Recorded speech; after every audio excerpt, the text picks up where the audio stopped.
لو انتي بنت وبتنزلي كل يوم تركبي مواصلات فأكيد مريتي بمواقف مش لطيفة، يعني زحمة، نظرات، مضايقات. بس تخيلي كده ميكروباص لونه بينك مخصص للبنات بس، وسايقة ست، يعني أمان وراحة وخصوصية. تعالي نشوف الفكرة اللي قلبت الدنيا.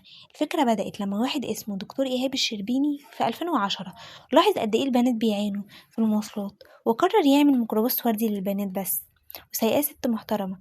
الفكرة مش بس شكلها حلو، دي بتحمي البنات من التحرش والمضايقات. زي التاكسي الوردي اللي نجح في الإمارات، ما نعمله احنا كمان هنا، ليه ما نعملوش؟ ناس كتير شجعت الفكرة وقالوا أخيرا حد فكر فينا، بس في ناس تانية اتريقت وقالوا ليه التفرقة. الحقيقة إن البنات ليهم حق في وسيلة نقل تحترمهم وتحميهم. مميزية الميكروباص ده إنه للبنات بس، وسايقة ست، بيحترم الخصوصية وبيقلل التحرش، وبيخليكي توصلي بأمان وراحة. لو شايفة ان الفكرة دي لازم تنتشر، اعملي لايك للفيديو واشتركي في القناة وسيبي رأيك في الكومنتات، وقولنا كمان تحبي تشوفي الميكروباص البنك في منطقتك ولا لأ. الميكروباص البنك مش مجرد عربية، دي رسالة لكل بنت انتي تستحقي الأمان والاحترام والراحة. وشاركي الفيديو وخلي صوتك يوصل.